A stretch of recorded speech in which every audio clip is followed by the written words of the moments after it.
નમસ્કાર દોસ્તો, સ્વાગત છે તમારું તમારી મનપસંદ ચેનલ રાઈટ આન્સર ની અંદર. રાઈટ આન્સર તમારા માટે NMMS 2025 ની તૈયારી.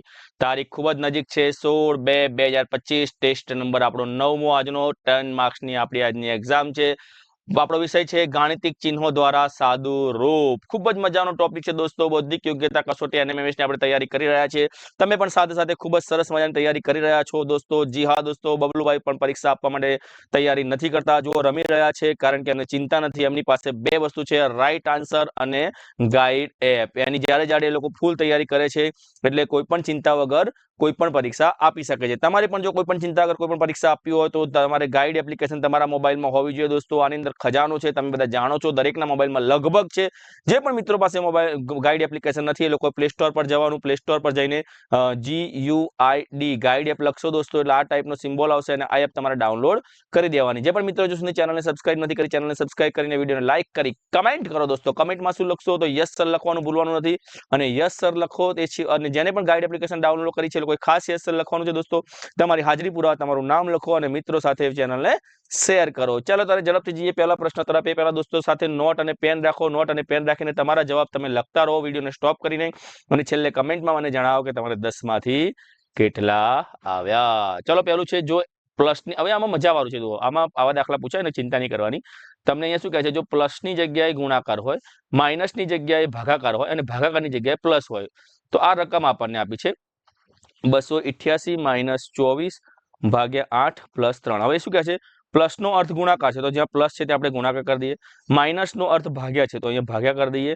અને ભાગ્યાનો અર્થ પ્લસ છે, તો અહીંયા પ્લસ કરી દઈએ. હવે રકમ લખી દઈએ, 288 ભાગ્યા 24, 8 અને 3. હવે જો 288 ભાગ્યા 24 કર્યું છે આપણને, તો પહેલા ભાગું કરીએ તો 288 ને તમે 24 વડે ભાગશો તો 12 આવશે. 12 + 8 × 3. હવે ગુણાકાર કરો, 8 × 24 + 12, અને 12 ને 24 કેટલા થાય તો થાય 36. તો જવાબ આવે છે એ 36. જે પણ મિત્રોએ જવાબ એ 36 સિલેક્ટ કર્યો છે, લોકોને અભિનંદન. ચલો બીજું જોઈએ, 16 × 5 ભાગ્યા 5 + 3. હવે એ શું કહે છે, ગુણ્યાની જગ્યાએ શું કરવાનું છે, માઇનસ કરવાનું છે. ભાગ્યાની જગ્યાએ શું કરવાનું છે, પ્લસ કરવાનું છે. અને પ્લસની જગ્યાએ શું કરવાનું છે, તો ગુણાકાર કરવાનો છે. ચલો ત્યારે અહીંયા જોઈએ, અહીંયા 16 5 કરી દઈએ, અહીંયા 5 કરી દઈએ, અને અહીંયા 3 કરી દઈએ. હવે આપણે જો આમાં શું કરવાનું છે, તો 16 - 5 છે, તો પહેલા આપણે કૌંસ શોધીએ. 16 - 5 આપણો 11 આવશે, પ્લસ 5 તરી અહીંયા 11 અને પ્લસ 5 તરી 15. તો 11 ને 15 કેટલા થાય તો 26. ખૂબ જ સહેલો દાખલો હતો દોસ્તો, 26 જવાબ આવશે. જે પણ મિત્રોએ જવાબ નંબર બી સિલેક્ટ કર્યો છે એ લોકોને ખૂબ ખૂબ અભિનંદન. ચલો ત્યારે આગળ જોઈએ ત્રીજા નંબરનો દાખલો. અહીંયા આપણે રકમ લખી દઈએ, 16 ભાગ્યા 64 - 8 × 4 + 2. ખૂબ જ મજાનો દાખલો છે દોસ્તો. ભાગાકારની હવે જો અહીં શું કરે છે, પ્લસનો અર્થ ગુણ્યા છે, તો પ્લસની જગ્યાએ ગુણા કરી દો. માઇનસનો અર્થ ભાગ્યા છે, તો જ્યાં માઇનસ છે ત્યાં ભાગાકાર કરો. ગુણ્યાનો અર્થ માઇનસ છે, તો ગુણાકાર હોય ત્યાં માઇનસ કરો. અને ભાગાકારનો અર્થ પ્લસ છે, તો અહીંયા પ્લસ કરી દો. ફરી આપણે રકમને, અંકને જે છે તે પરિસ્થિતિમાં લખી દઈએ. પહેલા આ બંનેનો ભાગાકાર કરીએ. 16 + 64 ભાગ્યા 8 કરીશું, તો ત્યાં આવશે આપણો 88 × 64 - 4 × 2 = 8. 8 માંથી 8 જાય તો 0, તો જવાબ આવશે 16. તો જે પણ મિત્રોએ 16 જવાબ સિલેક્ટ કર્યો તો એ લોકોને ખૂબ ખૂબ અભિનંદન. ચલો ત્યારે પ્રશ્ન નંબર ચોથામાં જઈએ. હવે 24 આ એક સરસ મજાની રકમ છે. હવે જો એ નો અર્થ ભાગ્યા છે, તો અહીંયા એ ભાગ્યા કરી દઈએ, 24 6. બી નો અર્થ પ્લસ છે, તો અહીં પ્લસ કરી દઈએ. સી નો અર્થ માઇનસ છે, તો અહીં માઇનસ કરી દઈએ. અને ડી નો અર્થ છે ગુણ્યા, તો અહીં ગુણ્યા કરી દઈએ. હવે આપણે જેમ ત્યાં ઉતારી લઈએ, 9 અને 8. તો આપણી રકમ દોસ્તો આવી બની ગઈ, 24 ભાગ્યા 6 × 4 + 9 - 8. સરસ મજાની રકમ બની ગઈ. તો પહેલા આપણે આને ભાગી નાખીશું. 6 ચોક 24, તો 4 આવી જશે અહીંયા. ગુણ્યા 9 અને 4 છે, બરાબર. 4 9 અને 8 રહે આપણી પાસે. તો હવે શું કરીશું, હવે આને ગુણ્યા 4 + 9 - 8. આનો ગુણાકાર કરીશું, ચોખ્ખું 16 + 9 - 8. 16 + 9 - 8. હવે 16 અને 9 કેટલા થાય તો 25 - 8. 25 માંથી 8 જાય તો કેટલા રહે દોસ્તો, 17. તો જે પણ મિત્રો જવાબ નંબર બી 17 સિલેક્ટ કર્યો છે, લોકોને ખૂબ ખૂબ અભિનંદન. જો એ નો અર્થ માઇનસ, બી નો અર્થ ભાગ્યા, સી નો અર્થ પ્લસ હોય, ડી નો અર્થ ગુણ્યા હોય, તો આપણને આવી રકમ આપેલી છે 24 A 12 D 2, બરાબર. હવે આપણે શું કહે છે, એ નો અર્થ માઇનસ છે, તો અહીં માઇનસ કરી દો. બી નો અર્થ ભાગ્યા છે, તો અહીંયા ભાગ્યા કરી દો. અહીંયા આપણે તમને અહીંયા વધારે સમજણ પડશે, અહીંયા કરી દો. એ નો અર્થ શું છે, માઇનસ. બી નો અર્થ શું છે, બી આવી રહ્યા તો ત્યાં ભાગ્યા છે બરાબર. સી નો અર્થ પ્લસ છે, સી આપણો અહીંયા પ્લસ કરી દઈએ અને ડી નો અર્થ છે ગુણ્યા. ચલો હવે જેમ તેમ નીચે ડબ્બાને નીચે બધા આપણે એન્જિન નીચે ખેંચી લો બધા. હવે જુઓ આમાં શું કરવાનું છે 15 ભાગ્યા 3 તો કેટલા આવશે 5.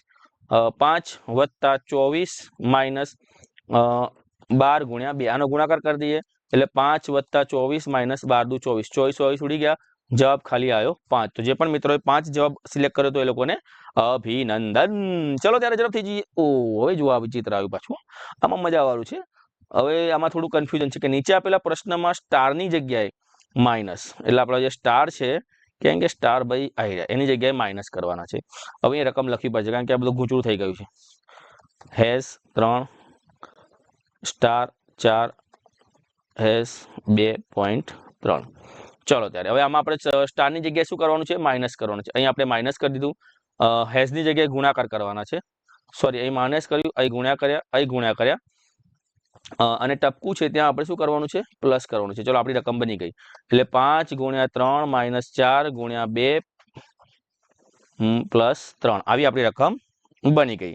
તો જો 5 તારી આપણને ખબર છે 15, 4 દુ 8 વત્તા 3 બરાબર. તો 15 માઇનસ 8, 8 ને 3 11 બરાબર. તો અરે હા 8 આ માઇનસ છે ના 3 છે તો 15 માઇનસ 8 વત્તા 3 તો આપણે આનો સરવાળો કરી દઈએ 15 ને 3 18 માઇનસ 8 તો 18 માંથી 8 જાય તો જવાબ આવે આપણો 10. એ જવાબ આવશે 10 જવાબ આવશે. ચલો ત્યારે જઈએ આગળ 7. હવે અહીંયા શું કરવાનું છે, આ જે સ્ટાર છે સ્ટારના સ્થાને શું કરવાનું છે ભાગ્યા કરવાના છે.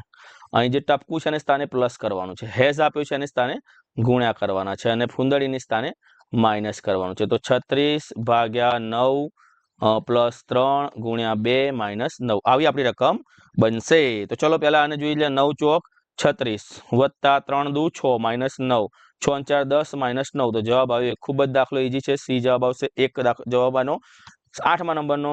હવે અહીંયા જો આ હેઝની જગ્યાએ શું કરવાનું છે, હેઝની જગ્યાએ આપણે ગુણાકાર મૂકી દઈએ, ટપકાની જગ્યાએ પ્લસ મૂકી દઈએ અને સ્ટારની જગ્યાએ ભાગ્યા મૂકી દઈએ. ચલો આની રકમને નીચે લખી દઈએ વત્તા 12 ભાગ્યા 2. 16 ચોક આપણને ખબર છે 64 વત્તા 12 ભાગ્યા 2 તો 6, 64 ને 6 કેટલા થાય 70. તો જવાબ અહીંયા આપેલો છે 70. યસ, ડી નંબરનો જવાબ છે 70. 9મા નંબરનો દાખલો. અહીંયા આપણે ભાગ્યા કરી દઈએ, અહીંયા હેઝ છે તો તેની જગ્યાએ આપણે ગુણાકાર કરી દઈએ અને ફૂંદડીની જગ્યાએ આપણે કરી દઈએ બાદ બાકી. ફરી આપણે લખી દઈએ 22 ભાગ્યા 11 ગુણ્યા 35 માઇનસ 30. 22 ભાગ્યા 11 એટલે 11 દુ 22 ગુણ્યા 35 માંથી 30 જાય તો 5 તો 5 દુ 10. જવાબ આવ્યો બી 10. સમજ પડે છે ને દોસ્તો? જે પણ મિત્રોને ખ્યાલ ના આવે તે કમેન્ટમાં જણાવજો. એ દાખલો આપણે ફરી સમજાવીશું. 10મા નંબરનો દાખલો. અહીંયા જો હેઝ છે, હેઝના સ્થાને શું કરવાનું છે ગુણ્યા કરવાના છે, અહીંયા ભાગ્યા કરવાના છે અને ફૂંદડીની જગ્યાએ આપણે કરવાનું છે બાદ બાકી અને ટપકાની જગ્યાએ આપણે કરવાનું છે પ્લસ. ફરી જોઈ લઈએ 6 ગુણ્યા 6 ભાગ્યા 13 માઇનસ 4 પ્લસ 2. 6 છાયો 36 થઈ જશે, ભાગ્યા 13 માંથી 4 જાય તો કેટલા થાય તો રે આપણા 9 રે બરાબર. 13 માંથી 4 જાય તો 9 અને પ્લસ 2 અહીં 9. હવે 9 ને આ ભાગીશું તો 9 ચોક 36 વત્તા 2 તો 4 ને 2 6 તો 6 જવાબ આવ્યો. સી આવશે જવાબ નંબર 6 બરાબર. આગળ જોઈએ દોસ્તો. એ આજના આપણા 10 પ્રશ્નો પૂરા થયા. તો દરેક મિત્રોને 10 માંથી કેટલા આવે કમેન્ટ બોક્સમાં ખાસ જણાવે. નવોદય એનએમએમએસ ની પરીક્ષા ખૂબ જ નજીક આવી રહી છે. નવોદય યાદ આવી જાય છે. નવોદયની પરીક્ષા પતી ગઈ ધોરણ 6 ના વિદ્યાર્થીઓ માટેની. એનએમએમએસ પરીક્ષા નજીક આવી રહી છે તો એનએમએમએસ ની પરીક્ષા જે પણ મિત્રો આપી રહ્યા છે તે કમેન્ટમાં યસ લખવાનું ભૂલે નહીં. વિડીયોને વધુમાં વધુ મિત્રો સાથે શેર કરો. તમારા માટે નવા ટેસ્ટ લઈને અમે ખૂબ જ ઝડપથી ફરી મળીશું. સૌને ટાટા બાય બાય, જય હિન્દ, જય ભારત. ચલો ત્યારે આવજો.